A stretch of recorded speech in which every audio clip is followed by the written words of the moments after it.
Morning, everybody.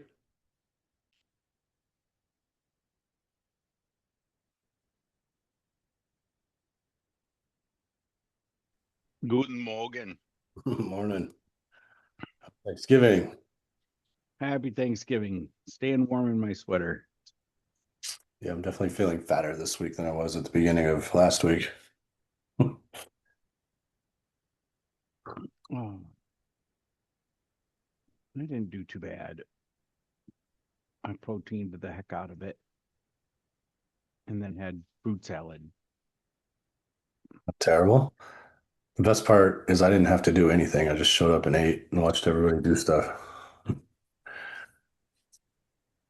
Daughter, enjoy the trip. Yeah, she got sick and then made me sick Yeah. too, so she's still sick. But yeah, it was a little rough for that. Otherwise, it was a nice trip. She said it was a 4 out of 10, and if she wouldn't have been sick, it would have been a 9 out of 10. So it was all right. Morning, Phyllis. Morning. Out driving? Can yes, I have a doctor's appointment at 10:15 in Abilene, so there wasn't any way. There's a lot of dead spots, so I had to leave early to get to a spot to stop so that I could be here on time. Yeah, nice. Well, glad to have you here. Yeah, I don't like it. I don't like missing it. Good. How was your week last week? You had any weekly wins for us? It's like I like to start things, I think. No, I mean just still working on the one little the one little deal. I mean, it's still moving forward that we have with Fazio that Frank and I have with Fazio. Nothing else. It was busy with work and Thanksgiving and everything, so Yeah, nothing to report. I really didn't do much last week. We cut it off on Tuesday and then just like, well, Wednesday really. But yeah, it was pretty damn slow week. And it was nice. It was Mhm. like one of the only handful of days off I can remember having this entire year. So I kind of just detached on purpose and didn't do anything. It was really nice. Yeah. Oh, I did. I had been talking to a guy. We had in the beginning when he started talking to me, we had like 1 month. I don't know if I said anything about it last week, but he tomorrow his house is being sold. Um, but I had asked him Oh some yeah. questions. Do what? I said, oh yeah, tomorrow's the auction, huh? Yeah. And Oh. so when he first contacted me, he said that he was waiting to hear from the bank on his loan mod and all that. So, uh he wanted to it was going to be so this was like the end of the week and he was supposed to hear something Monday. So I was like, all right.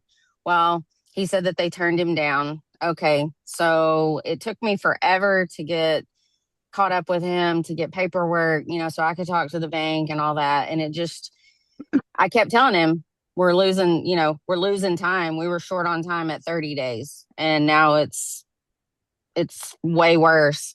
Mhm. Finally got to talk to the bank and uh she said, um, because I was asking her like for a short, to do permission for a short sale and all that. And she goes, well, he's got to go through the process, the loan mod and everything first and get denied on that. And I was like, okay. He said he got denied the earlier first part of this month. And she looked and she goes, he hasn't, that was back in March.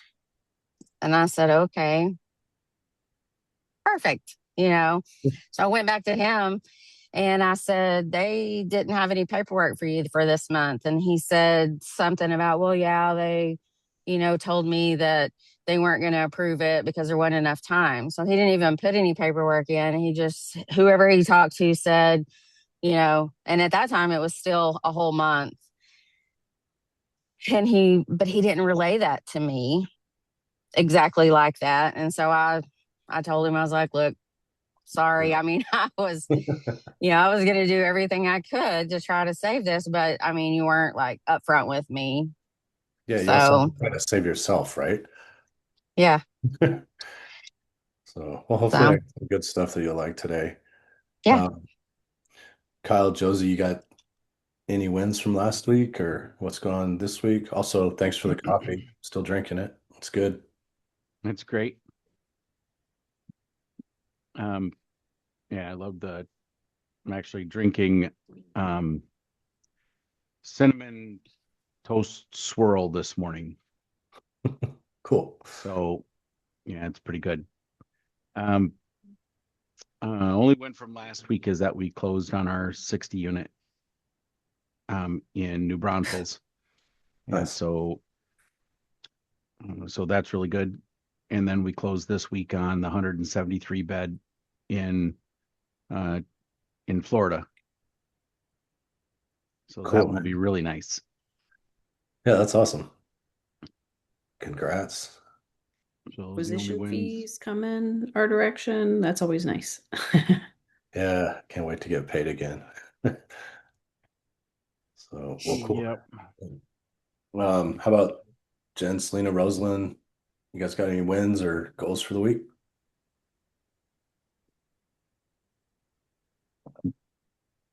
I got a few deals unstuck that have been stuck for a while. And we're just working on closing one this week. We're just doing little flips here. Nice. Cool. All right. Well, if nobody else has got anything, I'm just going through what we've figured out over this last almost year now. Um, well, we're running into a ton of short sales. So I was going to have um, Rebecca Strybeck come talk next Monday.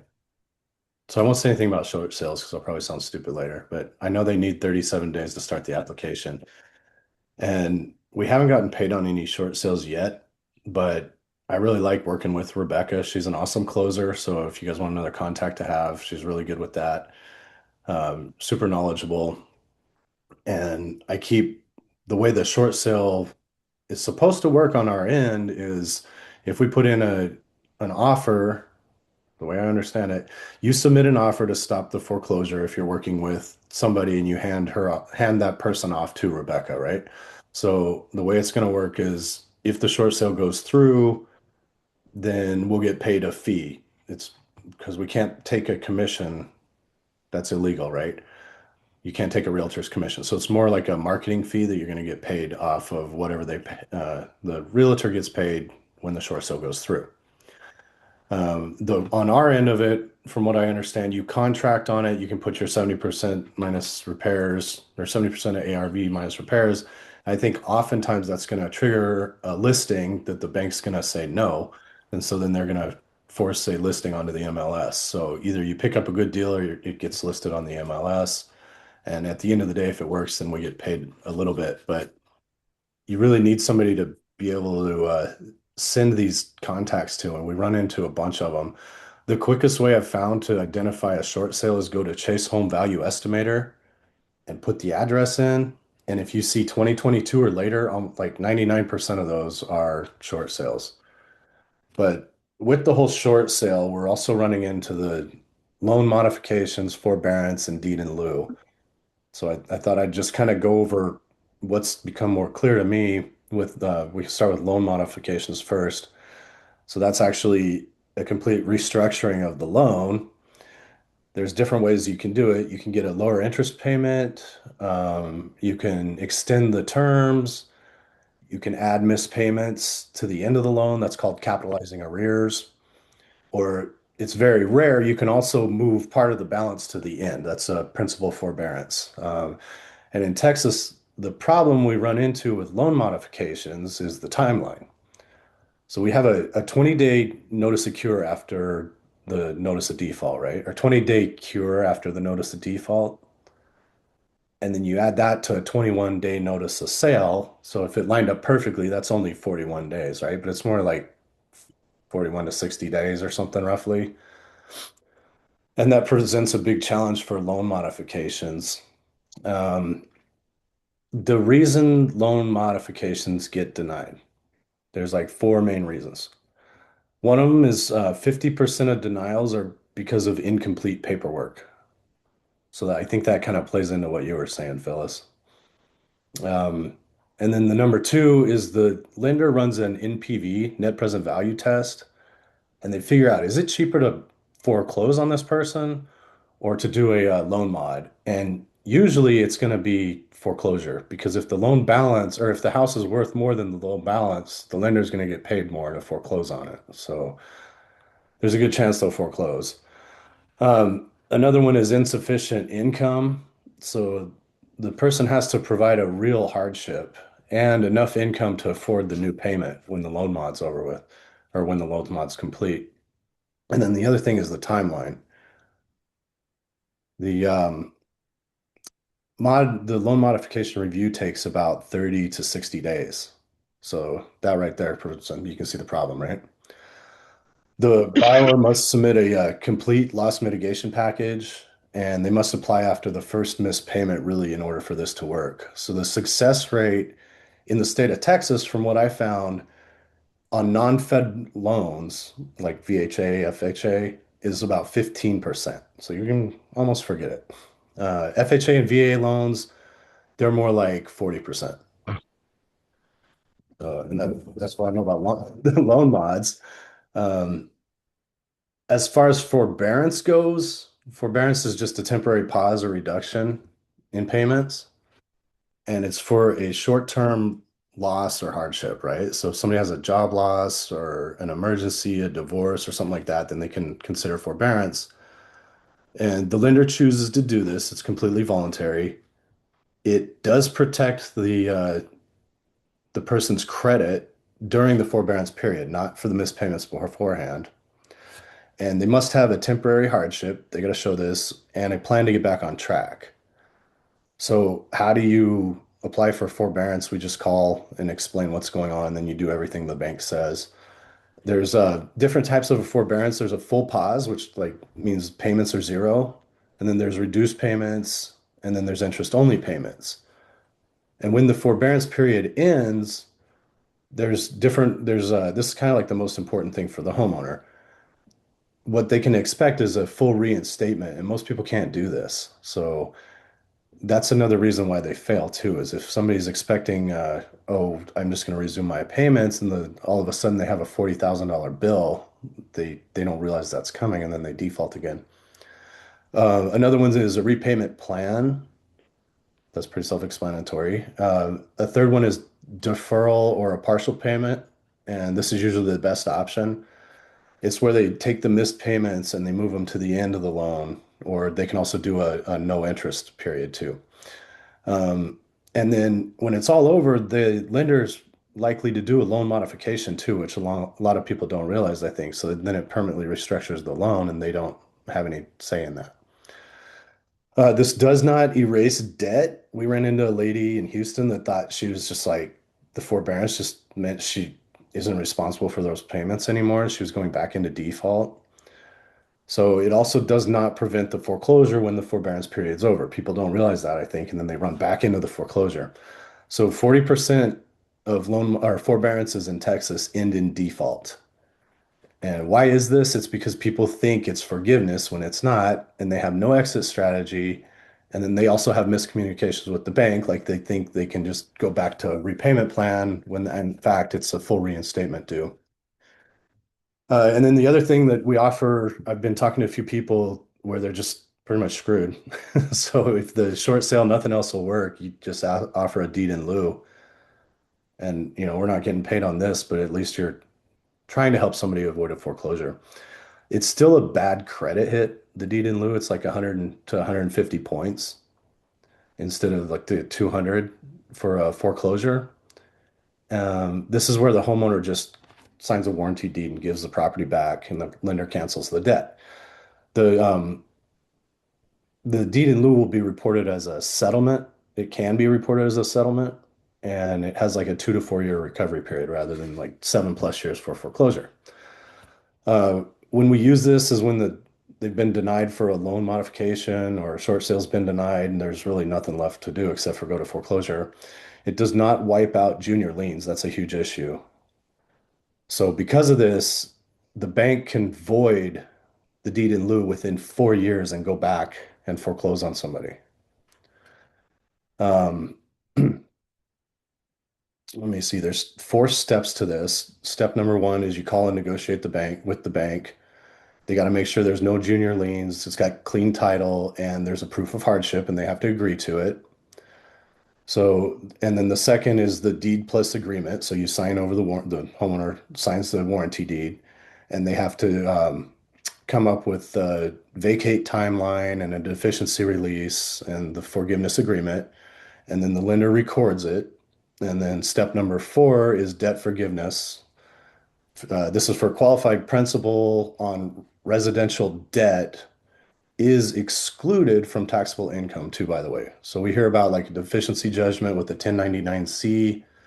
Well, I found out that the qualified principal residence debt is excluded from that.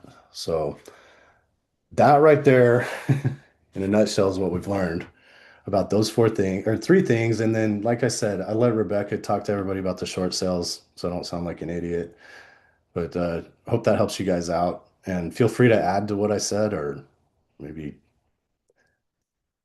if anything, if anybody wants to pitch in on what they've ran into, now's the time. I have one thing I can add. So I met a guy who does nothing but loan modifications, and he's been doing it like 30 years. I think it's him and a lady that's been working with him all these years. And you can still make about 12 to $1,500 on these. And basically you just you basically get the information and make sure that they would qualify. And he's got like a 99% success rate. And I think it's just because he doesn't take any that he doesn't think won't get approved. But he knows each bank, he knows every, and I can get his name. I haven't sent him anything, and like I think we've tried to work through a couple that just didn't work out, but um, that might be an option too for you guys, and I can get his name and share it with you guys Yeah, that'd be if great. you're interested. But he's an expert. He's super professional. He works well with people in distress, and he's even got a little portal where you can kind of keep track of all your deals that you've sent to him. Nice. And yeah, so you can monetize that a little bit So that's on the loan mods? on the loan modifications. And you're right, you have to have, which has been our challenge. Like by the time they're ready to do some things, you don't have enough time. And you're right, he needs like, I think he said 32 days, but maybe it was 37. I think he said 37 days. Yeah, I think it's the same as short sale for the loan mod with the 37 days. Yeah, I think he's telling me 32, but Okay. probably you would want to have, a little bit of a buffer there. So how do we monetize that? I was unaware we could do that. Yeah, so what I do is I just my I think what it is I would just invoice the title company for consultation or something, Oh, and he pays it, or somehow it gets paid. Or maybe he pays, I don't know, I haven't completed one with him. We've worked a couple and he did such a good job, but it's just that the people didn't qualify for whatever reason. So there's one bank that's really, really tough. But he can go back even if they're like a year behind, he can still work with some banks and go back and get the loan mod in place. Um, maybe it might even be good to have him on like one day to talk with him. He's not a big dog, uh, but he does have a really, really good reputation. yeah, I'd love to have that contact. That'd be great to Hmm. have on here too. Yeah, because that's kind of what I've worked on in the last, I've been a big dog for 3 years, and I've just really worked on how to monetize every single situation. Because you do spend a lot of time with people sometimes that, it just doesn't amount to anything. But Mhm. we still do it because it's the right thing to do. But it would be nice if we could get something out of it. And so when I met this guy, I was like, oh my gosh, this is a lot of these are coming up. So, and it was maybe right after COVID or something. We were just running into a lot of them. And people, like you said, they don't get them all done. So basically, he makes sure that the paperwork is perfect. And he holds their hand. But really, you just don't have to do a whole lot except I think close close them on the there's like a fee involved, but that hasn't been a problem. That part hadn't been a problem at all. Closing them on the money. That'd be awesome because we spend a Hmm. lot of time on the phone not getting paid. So I'm also trying to figure out how to monetize more stuff. Yeah. And I've been doing some really, really creative stuff that I'd even really didn't even know was possible.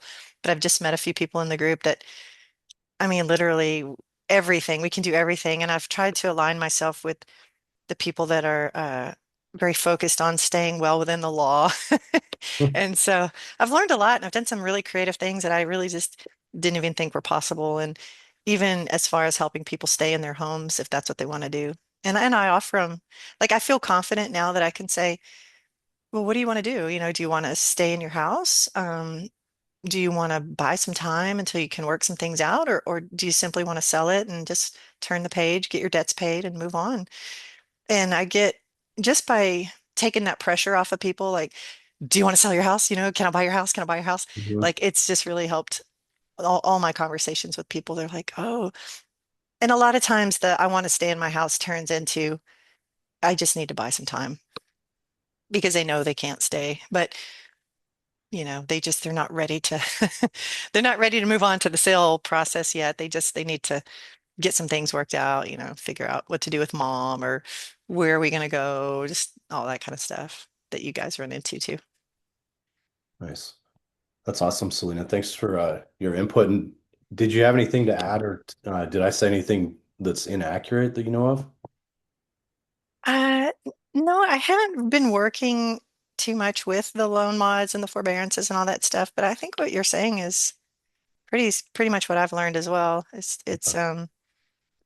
like none of those situations are really ideal. Sometimes because of various reasons, taxes or whatever, the fact that they can come back in 4 years and um turn it into a foreclosure after all, just different things. So I try not to advise people too much because I'm not super well versed in any of them. But that's my goal right now is just to try to get more informed. I have a playbook that I've been keeping over the years. So, just learning some of these strategies from some of these people that have been doing real estate for 25 years or whatever. So I might have some nuggets of gold that I can share with you guys on each of these strategies as well. Yeah, anything would be great. And you're the most senior big dog here right now, so or most senior real estate person. Well, I found out about you through Joe. I see he's on the call. Nice. Um, and yeah, he became a big dog and then took off. So, but he's still all plugged in and he's a great guy. So, Yeah, Joe's cool. I haven't seen him around, so glad to have you here, Joe. Selena, can you talk about how long it was since from the time you started till you got your first deal and what you're doing now, like how many deals, whatnot, and just a little bit about your oh, experience with sure. the big dog?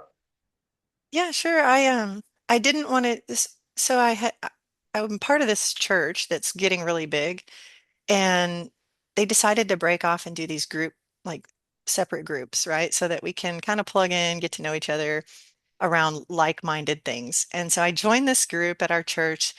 It was like a real estate group. I was like, oh, okay, this is something my husband and I can do together. We both are kind of interested in real estate. And we had done a couple things in the past, nothing big. And I met this kid that was hosting that one. I think we did it for like 6 weeks. And this one week, this kid was there. He wasn't a big dog, but he was talking about wholesaling. And I was doing tax loans for people. I'm a mobile notary. And I had done a tax loan for this guy or for this lady, and I realized that this might potentially be a deal. So I caught up with him after the meeting and I was like, hey, I said, I think I know somebody in distress. I think this would be a good one for wholesale. I had never even considered like wholesaling property. I've done it with cars, I've done it with all kinds of stuff, but Hmm. he was like, yeah, but he just knew a little bit about it. But he walked me through getting that deal closed. And it was in downtown Austin. This girl had inherited her home and her parents' home. And she was in like a tailspin. And I think they had some addiction and some stuff going on. So she hated everybody, but for whatever reason, she liked me. And so I went in and closed the deal and we closed it for $550,000. And the next day we had it sold for 672. And I Oh, was like, holy cow, I should be doing this. Not only did I help somebody out of a bad situation, but like we're making money, you know? And I had never made so much money at one time in my life. And I was like, wow, I should be doing this. So then I went and tried to do one by myself. And I thought I knew enough, you know, and I went and did another one. And I got a big property out in Georgetown under contract. And and then I got stuck because the end buyer bailed at the last minute. And I was like, oh my gosh, now what do I do? So I was really stressing because she had a home business that she was like, she had a daycare and she had already told her parents that she was going to be moving and she sold the house. And I was like, I cannot leave this lady in a lurch. What am I going to do?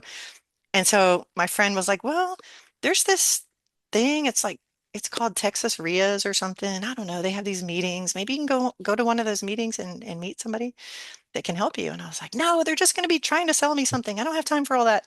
I got to get this property sold. And she's like, well, Selena, sometimes they're doing deals at the meeting. Why don't you just go and see who you run into? Come on, I'll go with you.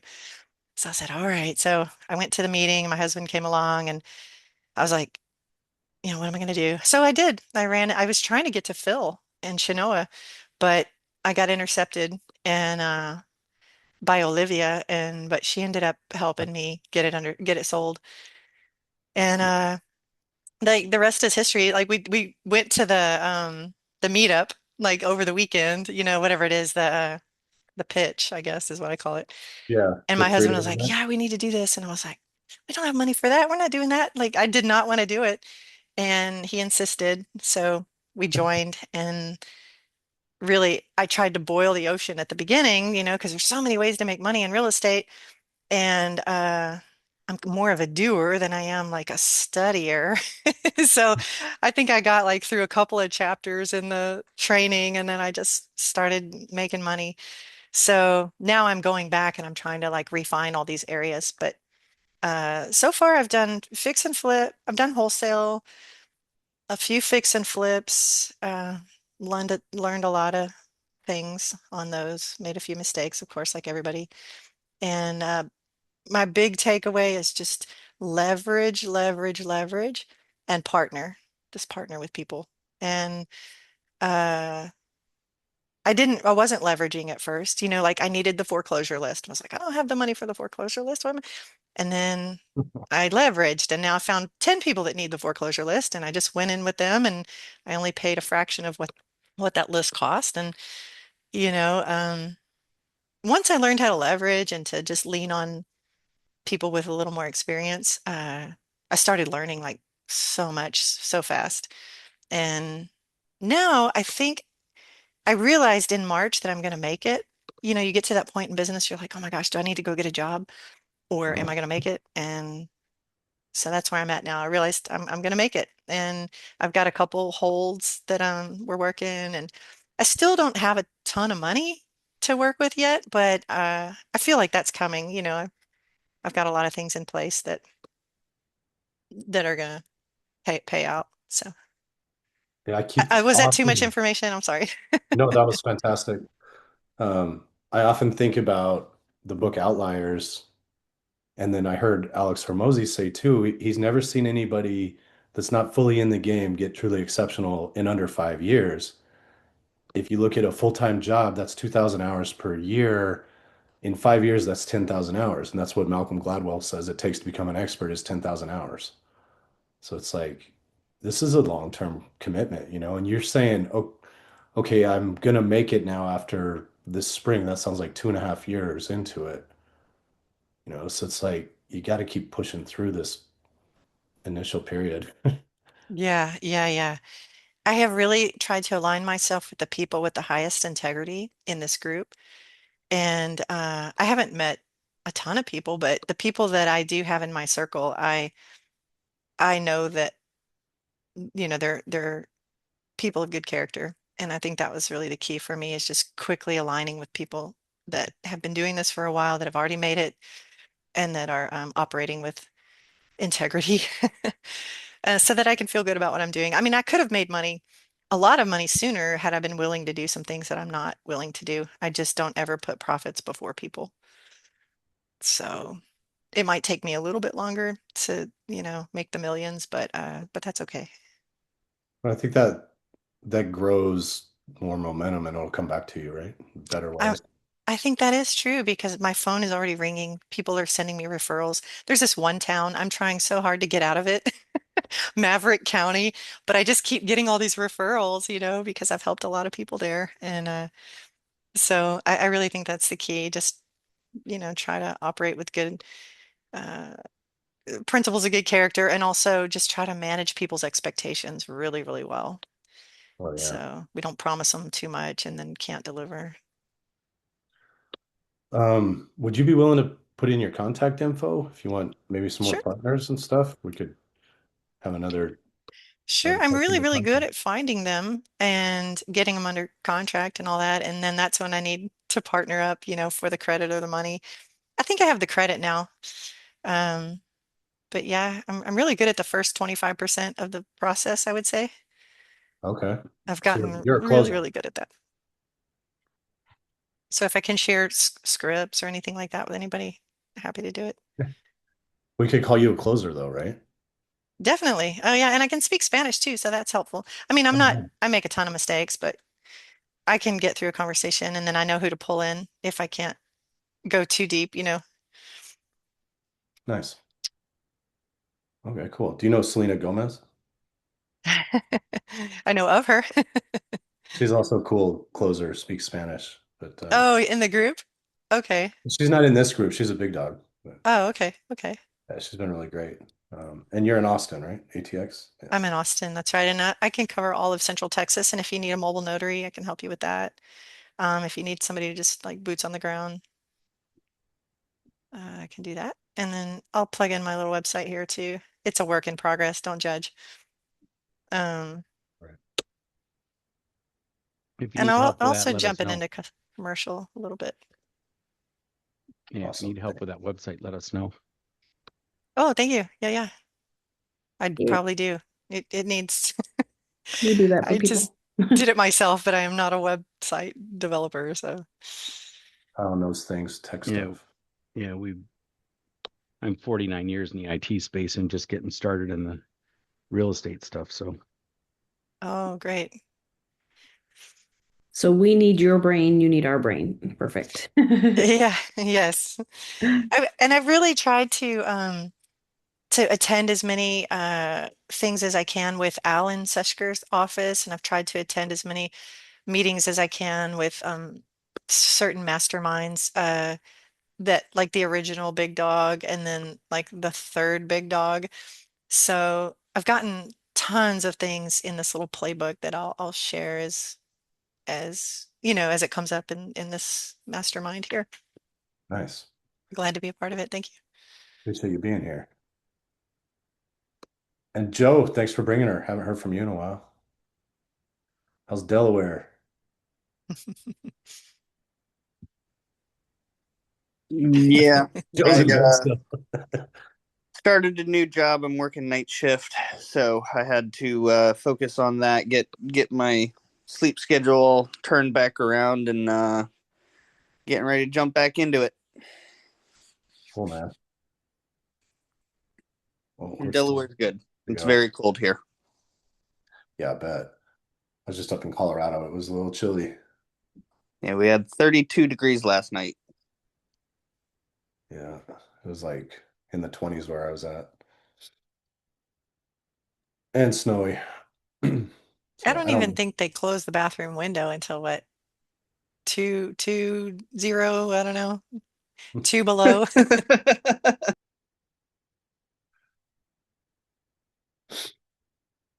I like Florida and Texas warmer. I don't want to deal with snow anymore. Yeah, Kyle and I grew up in Michigan and Vermont, so we understand. Yeah. Why do people subject themselves to that weather? I just don't get it. When you're born there, Yeah. People I like guess it. they say the same about Texans, right? the heat. Yep. Yeah, I'd rather take the heat, but not the Houston heat. That's ridiculous. That's like punishing heat. Yeah, the humidity is horrible. Yeah. It's like being bitch slapped when you walk outside by heat. Somebody follows you around with an air Seriously. dryer. the There's day no I not even moved a here, breeze. The day I moved here, Waco Airport was 114 degrees. There you go. We call the humidity swimming through the air here. Yeah, man, it intensifies the heat and the cold. The humidity does. Mhm. So, well, cool guys. Gary, Amy, you guys got anything from last week coming up this week? Either or. Yeah, hi guys. What's up, Gary? So I just I heard the little spiel on integrity there. Just make sure you stay away from people who talk about how much integrity they have. Yeah, no kidding. Right? They're the Yeah. worst. That's usually true, right? Yeah, I think Gary, speaking of this, we had this idiot builder go bad, and he told us the whole time how much integrity he had. And then Gary helped us fix everything. I mean, this guy screwed up everything he touched. So he did stuff like, well, go ahead, Gary, if you want to pitch in. Oh, where do you want to begin? Yeah, right. Um, yeah, it was just the whole situation was just weird. And I don't. Part of it was he had a little too much leeway to kind of do whatever he wanted, and because of that, he did whatever he wanted, and everything was not sort of above board, and cut a lot of corners, a lot of corners. Yeah. And, Create. Gary, I was Okay. going to talk about some time blocking and stuff, but this is really good and applicable right now. The other day I said to Gary, I think my problem was I needed a better scope. And then Gary proceeded to talk to me about it's not just a scope. Remember that, Gary? You were talking about like the spec sheet and whatnot, and then that turns into the scope. Would you mind just going over that real quick? Yeah, so scope is kind of a general term in construction. I think this is kind of what we were talking about, right? It's not Mhm. it's there are things that make up the scope, but the scope isn't like when you ask for somebody like for a scope, right? It's not like asking for somebody for a set of building blueprints where it's a specific thing, right? Blueprints and then specifications are the two things that you need when you're doing any kind of large renovation or building project. Those things make up the scope, if that makes sense. So, so the blueprints kind of show what you're doing, and then the specifications detail on how everything's being done. So, for example, like if you look at a set of blueprints, you could say, okay, I need 3 ceiling fans and the one in each bedroom. The specifications will have brands and model numbers of those ceiling fans. So when you're talking to a contractor and you're saying, hey, how much does it cost to renovate this room? I want a ceiling fan. You're not really giving him a scope. You're just kind of telling him what it is you want. And you could get different bids from different contractors that are going to have like, hey, well, I'm just going to buy whatever ceiling fan I want, or what, I might have some laying out here. And those prices are going to be all over the place. You're not comparing like apples and apples. And so a good scope's going to have a good set of specifications, and really the specification. So, and from a legal standpoint, like if you're thinking you're in a court of law, when there's any conflict, the blueprints are technically a legal document, and then the specifications, if there's any conflict, are always going to trump whatever the blueprint shows. So if it has some kind of specification on the blueprint, an actual specification is going to supersede whatever the blueprint says. And so you just got to kind of understand that stuff when you're putting together something. If you're giving your builder sort of this free reign to say, hey, I want a kitchen, well, it's not really telling him anything. It's kind of giving him some direction on where he's going to be working, but it's not really telling. Am I making sense here? I think so. Kind of boils down to like you have plans and a spec sheet, which then turn into a scope, right? Yeah, the scope is just kind of the overarching term, right? It's not like I know sometimes people think it's like, okay, here's the building scope, here's this official scope sheet, and this is all used in construction. It's really not. It's the generic term that makes up that other documentation, which is the plans and the specifications. Right.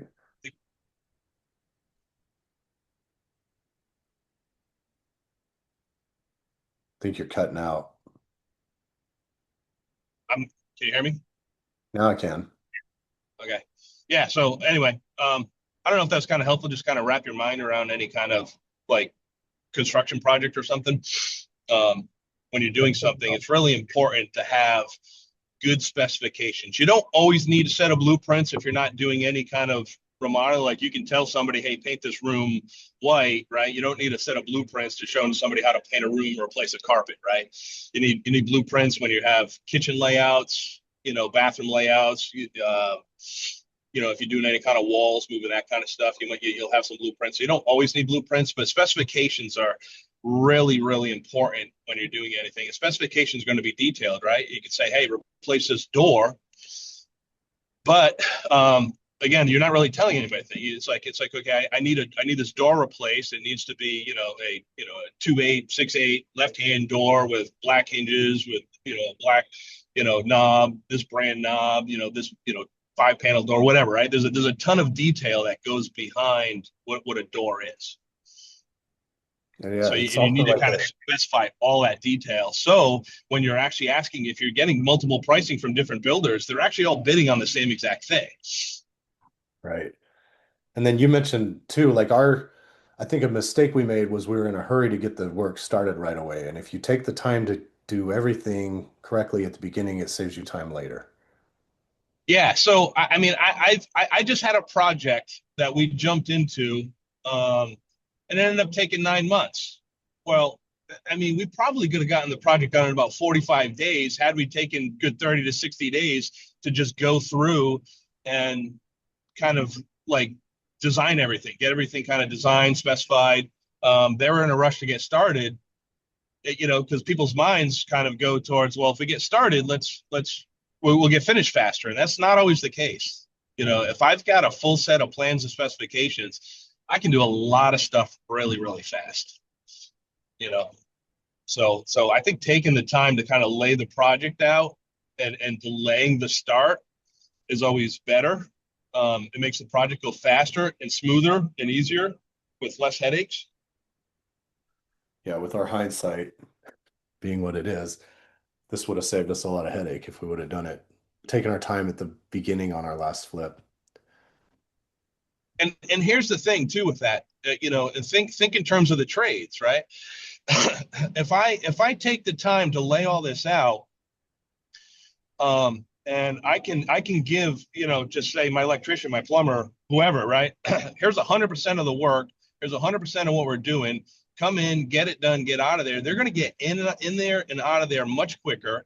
They're going to make more money, right? Because they don't have to come back 15 times because, oh, I decided I want, this fan in here and we didn't have it decided at the time. So all of those trips and travel time is just, they're all non-value added activities. And if you can eliminate all those non-value added activities and it's simple as I'm eliminating trip charges, not trip charges, but trips for my subs, they're going to be happier because they can get everything they need, they can get the job done, and they get out of there and they can get paid. They're going to make the same amount of money whether they do, they're there once or they're there 15 times. But think how much happier they're going to be, and if all your jobs run like that, you're going to get better pricing from them in the long term because they know that you kind of got your crap together. Yeah, that makes sense. Well, thanks, Gary.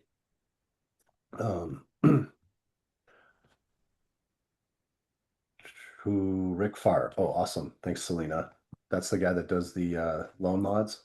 Yes, and that's his little website, so you can see the scope of his services. And I'll connect with him today. That was on my list of things to do anyway, so that's a good timing to bring him up. I'm also putting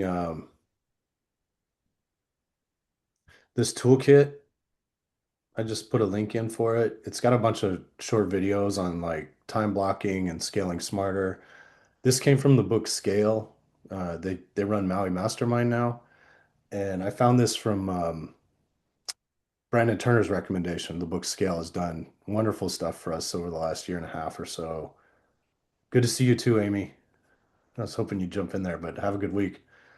But yeah, there's some really great tools in there for time blocking. It's stuff that I've already gone over a little bit. I think I may have dropped this in there before, but it's a awesome resource. And I'm seeing more and more people talking about time blocking, successful people.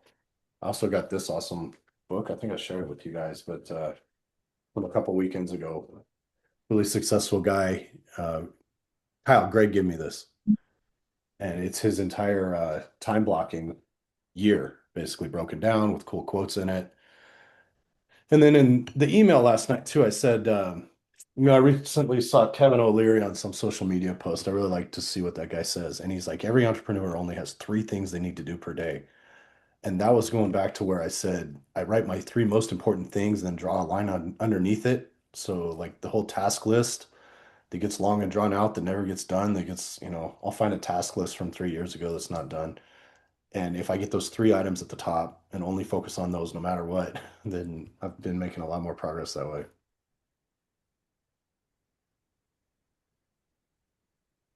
So hopefully that helps.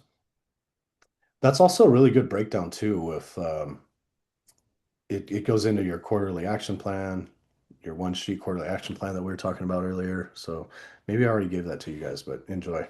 It's been good.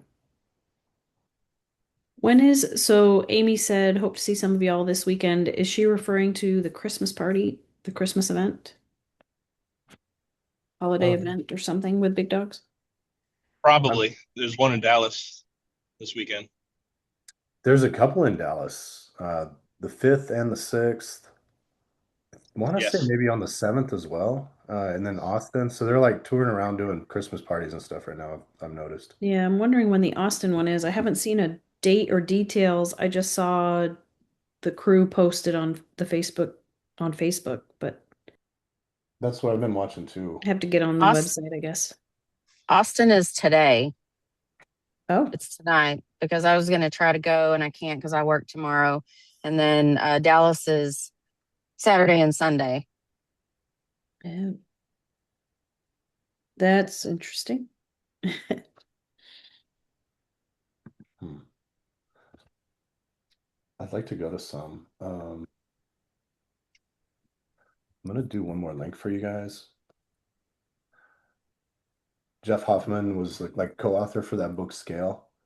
And if you watch this video, it's a little bit of it's like an hour long.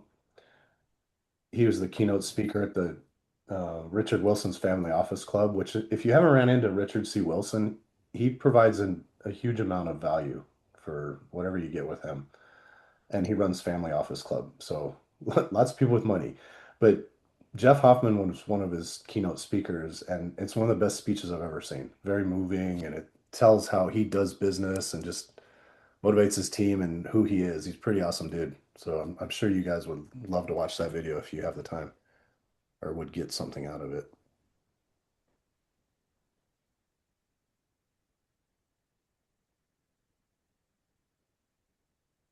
I love I the have a KPI thing you posted, by the way.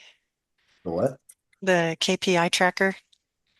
Oh man, that thing's been awesome. Glad Yeah, I you. like it. I like the Yeah. way it's laid out. And it's got all the tabs too, and then it keeps your totals. So there's four of us working our sales stuff right now. So then we can break out each individual person and see everybody's performance there. I'm glad you like that though. I got that from Michael Frank. He provides our foreclosure data, niche data. Mhm. Yeah, it's nice and easy to follow, and it does hold you accountable because you're like, oh, Mhm. I haven't spoken to the right amount of people today. But for me, I'm trying to break it out into like realtors. I want to speak to a certain number of realtors every day. I want to speak to a certain number of people every day. And, to get 5 good conversations, you got to call a lot of people Yeah, to do that. a lot. It's kind of cool too to see, like, wow, we've made 55,000 phone calls. That was a couple months ago, I think, or something. So it's fun to watch it add up. I'd like the conversions to happen more often. So, but Yeah. it points stuff out too. I'm like, okay, most businesses either have a lead generation problem or a lead conversion problem. We got tons of leads. So right now we have a conversion problem. Yeah. I was listening to Phyllis when we first popped in. Phyllis, you were saying about I think it was you talking about the guy that was he was waiting on his loan modification to get approved. And Yes. yeah, not very many of those get approved. But when you tell people that, they still have lots of hope, that they're going to get approved, but it's usually at the last minute that they get denied. And Right. did you try the thing Phil talks about and let me be your plan B? Did you try that strategy? I kind of, sort of, yes. Whenever I started talking to him at first, he was just real, well, I'm going to wait on them. I mean, he contacted me, but it was at the end of the week and he was like, they're supposed to get back with me on Monday. And I said, well, don't waste too much time. Because there's a lot of them that drag their feet because they don't care about doing that. And I said, we're at the very end. And so he wasn't interested in doing anything until, because I guess he just, but it was weird. It was real weird because he hadn't put in the paperwork again. He told me that he had, but he was waiting for them to just verbally, I guess. I don't know. They were just giving him the runaround. Hmm. That happens a lot. Yeah. Mm-hmm. So next time you can say, okay, look, I'm really pulling for you. But I'm going to tell you the statistics are that the majority of these don't get approved for various reasons. So because you're out of time, I'm going to recommend that you let me be your plan B. And there are some things we need to get into place right now so that if it doesn't get approved at the last minute, we can take action and we can still stop the foreclosure. And if it does get approved, well, we'll just rip this up and throw it away. No harm, no foul. and Right. and see if you can get him to go ahead and give you the authorization. You may already have that in place, but you know what I'm saying. Get him to go ahead and agree to doing a contract with you, a Plan B I think, contract. right. I think he was already defeated and just didn't want to admit it because he had already found a place, a rent house for them to move into. They had a brand new baby. They hadn't been in the house but like a little over a year, and they bought the house based on his overtime. Mm-hmm. And so the company cut everybody's overtime, and that's why he said that he got so far behind. So this was after I found that out, this was more of a try to save him from having that, on his credit or whatever, if I could do something, because I didn't think there, I knew there was probably no hope in it. Yeah. Um, What I usually so say to get their attention is I'll say, listen, you can walk away from this. I mean, obviously your credit's tanked right now, but just for a short time, if we do something to stop the foreclosure or at least, you know, you could, if you want, we can, I can just buy it from you and solve this problem right now and put a little money in your pocket. I always say that because that seems to get their attention. Even they can just walk away with nothing, or you can walk away without a foreclosure and I'll put a little money in your pocket. And no matter how much money, like no matter how little equity they have, I always try to give them at least 1,500 bucks, mhm, and maybe you can give them 3,000 too. It just depends on their equity situation. But right, like I always try to give them something and then they're more apt to, because if he's already given up, he's like, well, I might as well take the 1,500 and give up than to right, just walk away with nothing and give up. right. Hey, I do have Um, a question real quick, and maybe I was looking through some things, and there is subordination foreclosures, which is basically what on home equity loans, HELOCs. How does that work? Um, if you contact them, because the bank has to approve those, so it has to fall in underneath. They're not going to give you more money over what the house is worth. So, has anybody done a subordination foreclosure? I haven't. I just take them sub two.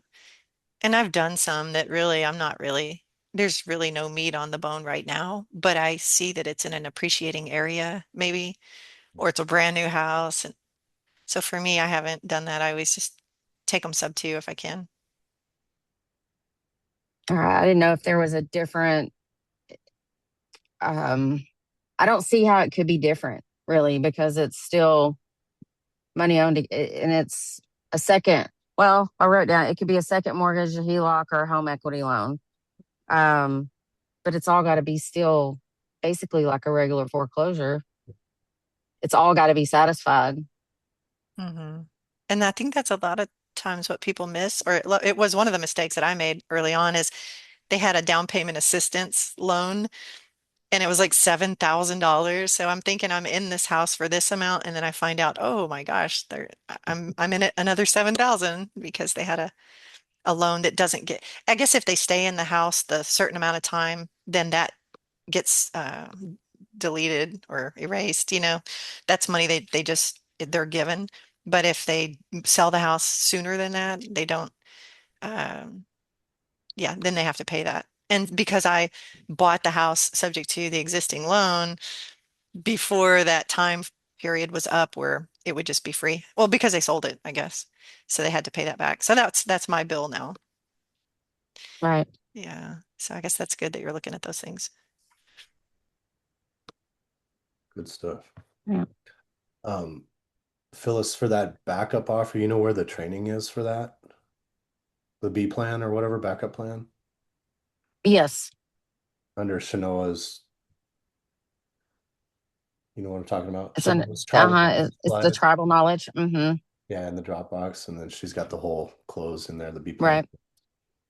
Some good stuff in there. Yeah, I need to go back and look at it again. It's been a while. Okay, y'all got to run. Selena, See you thanks for guys. joining the group. Yeah. Have a great week. All right. Thank you. Bye. Yeah, same here. Bye, guys. Take care. Have a great week. Bye. Bye.